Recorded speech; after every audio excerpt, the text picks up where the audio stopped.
এটা 2026, এটা 2026 ফালতু ফালতু রাস্তায় মার খাবে বলে হচ্ছে, ও শুধু শুধু মার খাবে। রণক্ষেত্র বরানগর নির্বাচনের দামামা বাজতেই উত্তপ্ত উত্তর 24 পরগনার বরানগর।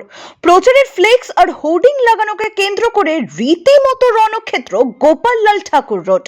তৃণমূল এবং বিজেপি কর্মীদের সংঘর্ষে পরিস্থিতি হাতের বাইরে চলে যায় মুহূর্তেই। ঘটনাস্থলে হাজির হন দুই প্রধান প্রতিদ্বন্দ্বী সজল ঘোষ এবং সায়ন্তিকা বন্দ্যোপাধ্যায়।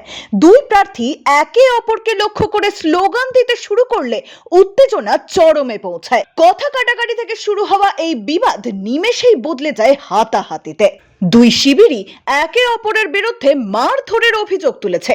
শেষ পর্যন্ত পরিস্থিতি নিয়ন্ত্রণে আনতে নামাতে হয় বিশাল পুলিশ বাহিনী ও র্যাফ।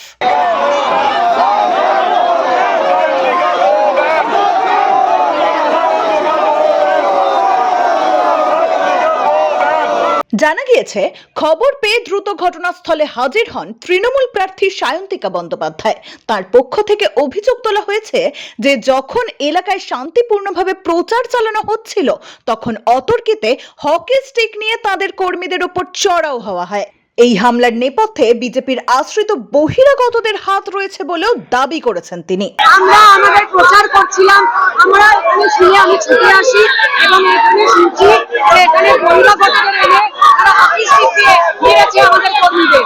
এই নোংরামির জবাব মানুষ দেবে, বরানগরের মানুষ এই নোংরামির জবাব দেবে। পাল্টা সুর চড়িয়েছেন বিজেপি প্রার্থী সজল ঘোষ। তৃণমূলের সমস্ত অভিযোগ এক ফুৎকারে উড়িয়ে দিয়ে তার পাল্টা দাবি, গত কয়েকদিন ধরে নির্দিষ্ট ওই জায়গায় বিজেপির হোর্ডিং ছিল, যা গায়ের জোরে সরিয়ে দিয়েছে তৃণমূল কর্মীরা। এখানেই শেষ নয়, বিজেপির নির্বাচনী কার্যালয়ের সামনে থেকে দলীয় পতাকা ও ফেস্টুন ছিঁড়ে ফেলারও গুরুতর অভিযোগ তুলেছেন তিনি। সজল ঘোষের সাফ কথা, এই সমস্ত ঘটনার ভিডিও ফুটেজ তাদের কাছে সংরক্ষিত আছে এবং সব প্রমাণ মোবাইলেই ধরা আছে। তোলা ছবি, এটা দুদিন আগেকার তোলা ছবি, আমাদের কার্যালয় আছে ভেতর, এই বলি এটা আজকের ছবি।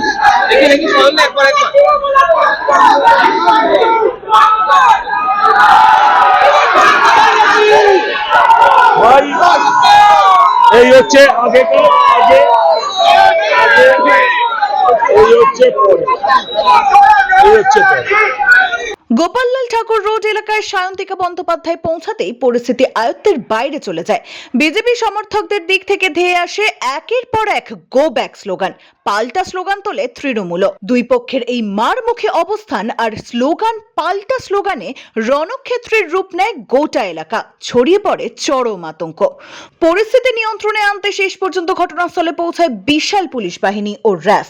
বর্তমানে এলাকায় পুলিশি টহল থাকলেও পরিস্থিতি এখনো থমথমে। ভোট শুরুর আগেই বরানগরের এই সংঘাত রাজ্যের রাজনৈতিক মহলে নতুন করে বড় বিতর্কের জন্ম দিল। ব্যুরো রিপোর্ট, এক্সপোজ বার্তা।